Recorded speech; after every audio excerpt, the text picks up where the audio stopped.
जय गुरु जी, शुक्राना गुरु जी। आज हम योगी का अमृत बुक का चैप्टर 26 का पार्ट 1 पढ़ने जा रहे हैं, क्रिया योग विज्ञान।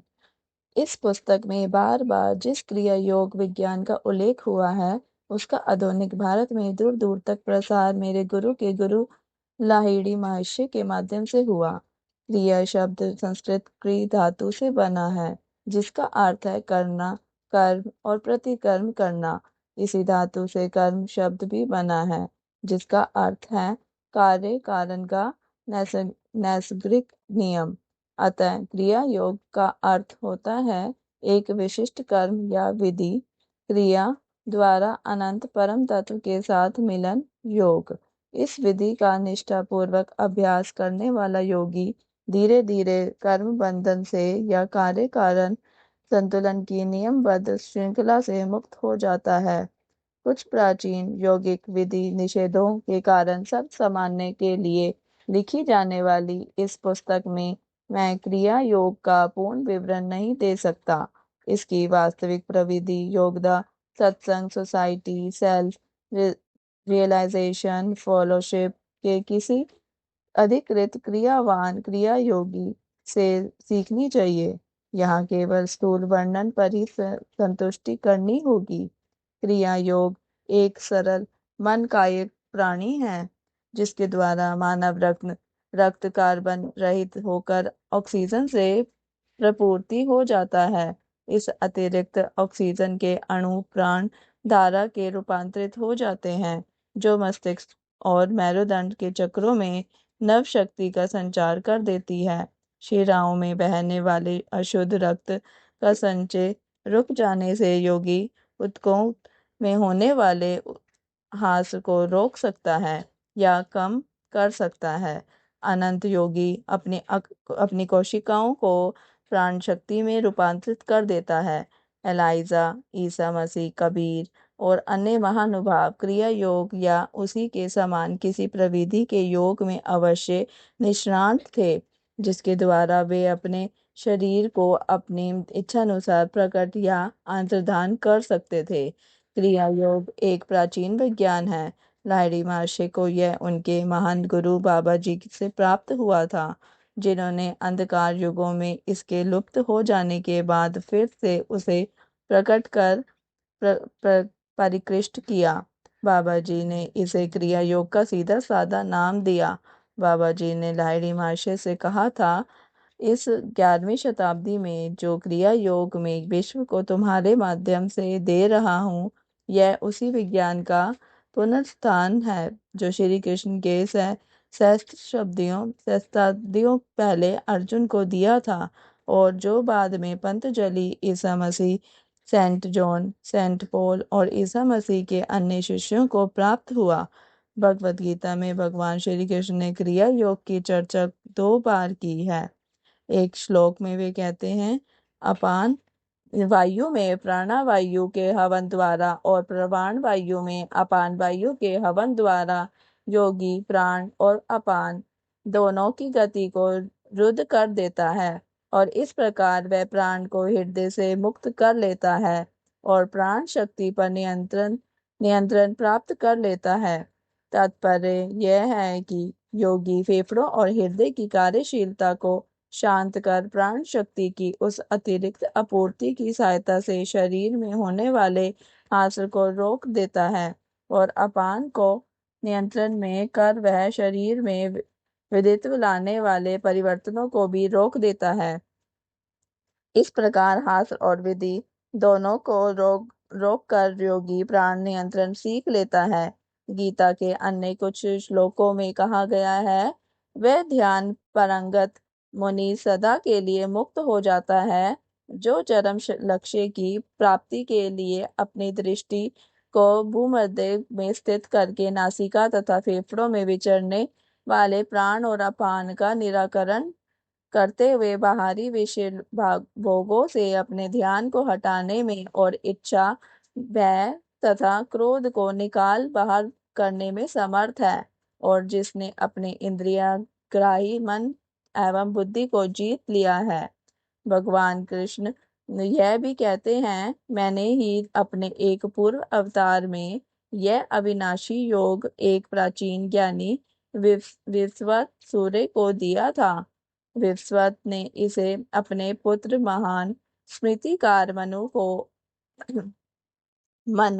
मनु को और मनु ने सूर्यवंश से संस्थापक इक्ष्वाकु को दिया। इस प्रकार परंपरा से प्राप्त इस राजयोग को राजर्षियों ने जाना। किंतु हे परम तत्व अर्जुन, उसके बाद यह योग बहुत काल से इस पृथ्वी लोक में लुप्त प्राय हो गया। एक से दूसरे के पास इस प्रकार पहुंचते हुए राजयोग की ऋषियों ने भौतिकवादी युगों के शुरू होने तक रक्षा की। फिर पुरोहितों की गोपन प्रवृत्ति और मनुष्यों की उदासीनता के कारण यह पवित्र विद्या धीरे धीरे अप्राय हो गई। योग के श्रेष्ठतम शास्त्रकार प्राचीन ऋषि पंतजलि ने क्रिया योग का 2 बार उल्लेख किया है। उन्होंने लिखा है, शारीरिक तप, मनोनिग्रह तथा ओम का ध्यान मिलकर क्रिया योग बनता है। ध्यान में सुस्पष्ट सुनाई देने वाले ओम के ब्रह्मानंद को पंतजलि ईश्वर कहते हैं। ओम सृष्टिकर्ता शब्द ब्रह्मा है।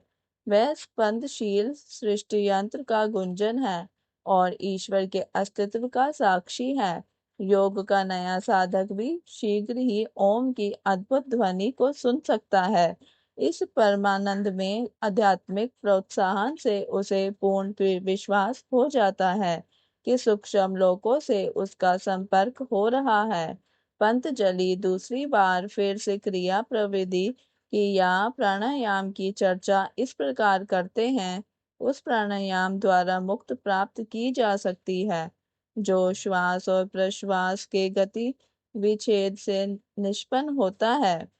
सेंट पॉल को क्रिया योग या वैसी ही किसी प्रविधि का ज्ञान था जिसके द्वारा वे प्राण शक्ति को इंद्रियों में प्रवाहित कर सकते थे और उसे इंद्रियों से वापस भी खींच सकते थे।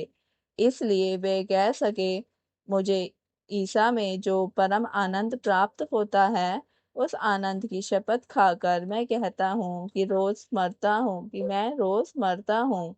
शरीर की संपूर्ण प्राण शक्ति जो साधारणतः इंद्रिय जगत की ओर बहुमुखी होती है और इस कारण इसे सत्य का आभास प्रदान करती है, को अंतर में केंद्रित करने की एक विधि द्वारा सेंट पॉल हर रोज कुटस्थ चैतन्य के परमानंद के साथ वास्तविक योग का अनुभव करते थे। उस परमानंद में अवस्था में वे इंद्रिय भ्रम या माया जगत के प्रति मर जाने या उसे मुक्त होने के प्रति सचेत रहते थे। इष्टा तादात्म्य की आरंभिक अवस्थाओं स्विकल्प समाधि में साधक की चेतना परम तत्व में विलीन हो जाती है। उसकी प्राण शक्ति शरीर में से खिंच जाती है और शरीर निश्चल और कड़ा या मृत प्रतीत होता है। योगी को यह पूर्ण भान रहता है कि उसके शरीर में चलने वाली सारी जीवन क्रियाएं उस अवस्था में रुकी हुई होती हैं, परंतु जैसे जैसे वह उन्नति कर उच्चतर आध्यात्मिक अवस्थाओं में पहुंचता है वैसे वैसे वह शरीर की निश्चेष्टता के बिना ही परम तत्व के साथ तादात्म्य कर लेता है। यहाँ तक कि साधारण चेतना में भी जब वह जाग रहा होता है और संसार में अपने कर्तव्यों को निभाते समय भी वह ईश्वर के साथ एकात्म रहता है। श्री युक्तेश्वर जी अपने शिष्यों को बताते थे, क्रिया योग एक ऐसा साधन है जिसके द्वारा मानवीय क्रम विकास की गति बढ़ाई जा सकती है। प्राचीन योगियों ने यह पता लगा लिया था कि ब्रह्मा चैतन्य का रहस्य श्वास नियंत्रण के साथ घनिष्ठता से जुड़ा हुआ है। विश्व के ज्ञान कोश में यह भारत का अद्वितीय एवं अमर योगदान है। उच्चतर कार्यों के लिए हृदय क्रिया को चलाते रहने में समान्वय खर्च हो जाने वाली प्राण शक्ति को किसी ऐसी विधि की सहायता से श्वास की अनवरत आवश्यकता से मुक्त करना आवश्यक है जो श्वास को शांत और निस्तब्ध कर सके। क्रिया योग मन से अपनी प्राण शक्ति को मेरुदंड के 6 चक्रों आज्ञा, विशुद्ध, अनाहत, महत्वपूर्ण स्वादिष्टान तथा मूलाधार में ऊपर नीचे घुमाता है। यह 6 चक्र विराट पुरुष के प्रतीक स्वरूप राशि चक्र की 12 राशियों के समान है। मनुष्य के सूक्ष्मग्राही मेरुदंड में आधे मिनट के प्राण शक्ति के ऊपर नीचे प्रवहन से उसके क्रम विकास में सूक्ष्म प्रगति होती है। आधे मिनट की यह क्रिया 1 वर्ष की स्वाभाविक तौर पर होने वाली आध्यात्मिक उन्नति के बराबर होती है।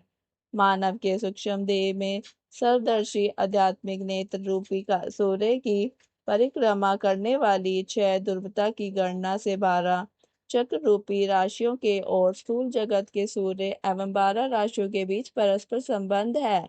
इस प्रकार सभी मनुष्य एवं आंतरिक और एक ब्रह्मा विश्व से प्रभावित होते हैं।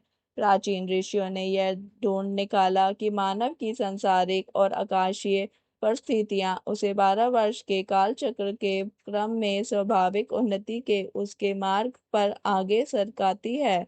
शास्त्र दृढ़ता पूर्वक कहते हैं कि मनुष्य को अपने मानवीय मस्तिष्क को पूर्ण विकसित कर ब्रह्म चैतन्य प्राप्त करने के लिए 10 लाख वर्षों की स्वाभाविक आदि निर्धारित विकास की आवश्यकता होती है।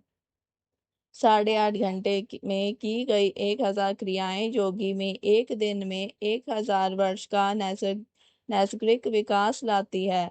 1 वर्ष में 3 लाख 1000 वर्षों का विकास। इस प्रकार क्रिया योगी 3 वर्षों में ही अपने जागरूक आत्म प्रयास के द्वारा वह परिणाम प्राप्त कर लेता है जिसे करने में प्रकृति 10 लाख वर्ष लगाती। कहने की आवश्यकता नहीं कि क्रिया का जल्दी पहुंचा देने वाला यह छोटा मार्ग अत्यंत उन्नत योगियों द्वारा ही अपनाया जा सकता है। गुरु के मार्गदर्शन में ऐसे योगियों ने उग्र अभ्यास से उत्पन्न शक्ति को सहन करने के लिए अपने शरीर एवं मस्तिष्क को सावधानी पूर्वक तैयार किया होता है। क्रिया योग का नया साधक दिन में 2 बार केवल 14 या 24 क्रिया करने के साथ अपनी साधना शुरू करता है। अनेक योगी 6 या 12 या 24 या 48 वर्षों में मुक्ति के अपने लक्ष्य को पा लेते हैं। जो योगी केवल ज्ञान की प्राप्ति से पहले ही दिवंगत हो जाता है उसके साथ क्रिया प्रयास के अच्छे कर्म संलग्न रहते हैं। अपने नए जन्म में वह अपने चरम लक्ष्य की ओर स्वाभाविक रूप से प्रेरित होता है। सामान्य मनुष्य का शरीर 40 वॉट के विद्युत बल्ब के समान होता है जो क्रिया के आध्यात्मिक अभ्यास से उत्पन्न करोड़ों वाट की विद्युत शक्ति को सहन नहीं कर सकता। क्रिया की पद्धतियां ऐसी हैं कि ये अभ्यास करने में आसान है और निश्चित रूप से फल देने वाली हैं और इनसे किसी प्रकार की हानि की कोई गुंजाइश नहीं है। इनके अभ्यास को धीरे धीरे बढ़ाते जाने से मनुष्य के शरीर में दिन प्रतिदिन सूक्ष्म परिवर्तन होते जाते हैं और शरीर अंततः उस महाप्राण प्राण शक्ति की अनंत संभावनाओं को व्यक्त करने के योग्य हो जाता है जो सृष्टि में परम तत्व की प्रथम सक्रिय अभिव्यक्ति है। अनेक मार्गभ्रष्ट उत्साहमोन्मत्त व्यक्तियों द्वारा सिखाए जा रहे विज्ञान विरुद्ध विश्वास व्यायामों में और क्रिया योग में कहीं भी कोई साम्य नहीं है। फेफड़ों में बलपूर्वक श्वास को रोककर करने रखने का प्रयास करना अनासक्रिय है और निश्चित रूप से कष्टकर भी। इसके विपरीत क्रिया अभ्यास में शुरू से ही शांति और मेरुदंड में हो रहे पुनर्जीवनी प्रभाव के प्रशमनकारी संवेदन अनुभव होते हैं। यह प्राचीन यौगिक प्रविधि श्वास को मन सत्व में परिवर्तित कर देती है। जैसे जैसे आध्यात्मिक उन्नति होती है वैसे वैसे साधक श्वास को केवल एक मनोधारणा के रूप में जानने लगता है। मन का एक कार्य मात्र स्वप्न श्वास मनुष्य की श्वास गति और उसकी चेतना की भिन्न भिन्न अवस्थाओं के बीच गणितीय निश्चितता के साथ स्थित संबंधों के अनेकानेक उदाहरण दिए जा सकते हैं। किसी व्यक्ति का चित्त पूरी तरह मग्न हो जैसे किसी गहन बौद्धिक वाद विवाद में या किसी असाधारण नाजुक या कठिन शारीरिक करतब करने में होता है तो उसका श्वास अपने आप बहुत धीरे धीरे चलता है। चित्त की मनकता विश्वास की धीमी गति पर निर्भर करती है। भय, काम, क्रोध आदि हानिकारक भाव वेगों की अवस्थाओं में श्वास अनिवार्य रूप से तेज या असमान गति से चलता है। 1 मिनट में 11 बार श्वास लेने की मनुष्य की गति की तुलना में चंचल बंदर 31 बार श्वास लेता है। अपनी दीर्घायुता के लिए प्रसिद्ध हाथी, कछुआ, सांप तथा अन्य जीवों की श्वास गति मनुष्य से कम होती है। उदाहरण के लिए विशालकाय समुद्री कछुआ जो 300 साल तक जीवित रहता है 1 मिनट में केवल 4 बार श्वास लेता है। जय गुरु जी, शुक्राना गुरु जी। इसी के साथ इस चैप्टर का पार्ट 1 समाप्त होता है। कल हम इसी का पार्ट 2 पढ़ेंगे। जय गुरु जी, शुक्राना गुरु जी। मेरी वॉइस में अगर किसी को अच्छा लगे तो चैनल को सब्सक्राइब करना ना भूलें, साथ ही वीडियो को लाइक, शेयर और कमेंट भी ज़रूर करें। जय गुरु जी, शुक्राना गुरु जी। ओम नमः शिवाय। शिव जी सदा सहाय। ओम नमः शिवाय। गुरु जी सदा सहाय।